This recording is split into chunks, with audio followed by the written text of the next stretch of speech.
the holiday season upon us, we are going to be traveling and you might be on tar or on gravel, but truth is your car will be taking on different kinds of surfaces. So we met up with our own car expert, Bertus, to find out how exactly to tackle these different kinds of surfaces.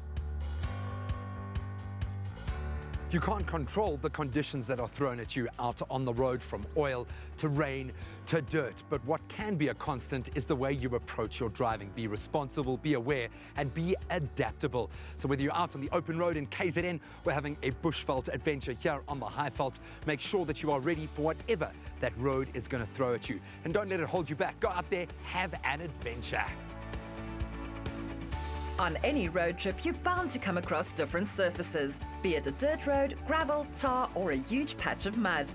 All these surfaces have a different effect on your brakes, so Graeme is meeting with Bertus to get some tips on safe driving and maintaining control of your car during changing road conditions.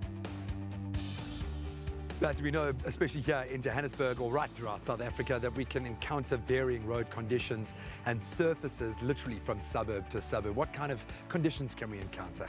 Yeah, well, in Gauteng, for instance, we've got a couple of different surfaces here. We've got tarmac that we all are used to. We've got a little bit of dirt road. We look at road works going on all around us, and sometimes even some rain added into that. And from time to time we do get hail, and that's got a big impact on the surface condition as well. And something stupid, the potholes that we encounter all around us, because normally you only see a pothole once it's actually too late. So you need to adapt fairly quick into the surroundings that you're driving in. Whenever you experience a change of road surface, the first course of action is to slow down. Whether it's something as simple as a spell of rain, rather increase your following distance and decrease speed if there are potholes. Now, of course, we love to take our breaks out in the game park where your concentration might not necessarily be on the road that you're traveling, but when we hit the off-road dirt conditions, then a very different mindset altogether. When you drive on a dirt road, it's totally different than driving on a tarmac that we used to day in and day out. For instance, the braking distance of your vehicle actually changes quite a bit. Although you've got ABS and all the electronic assistance of the vehicle to stop that vehicle, the distance is definitely going to be slightly longer due to the fact that the amount of grip that you've got between the tires and the surface that you're traveling on is not the same. And of course, when it comes to off-road, not all vehicles are created equally. We might not be in a beast that is actually equipped for the off-road conditions. You might be in a normal car. You've got to take road clearance, potential obstacles into account. And it really is a different story off-road. Oh yeah, definitely.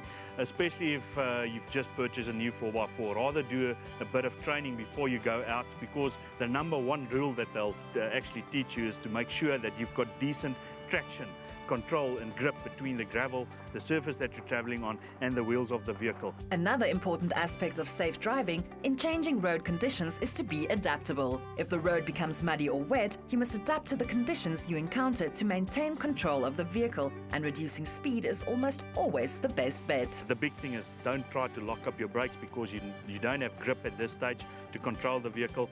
The best thing is to keep the steering wheel straight and just try to drive through it, especially with the rainy season where all the dirt, diesel and oil that's accumulated over a couple of months is actually washed out of the tarmac.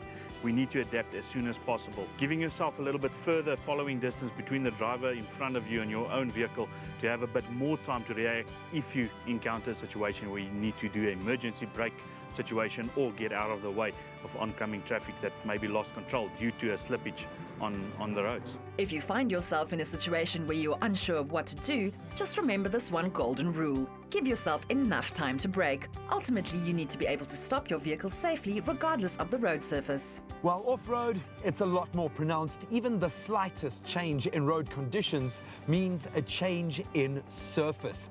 And with us spending so much time out on the roads in South Africa, you really do have to be ready for anything.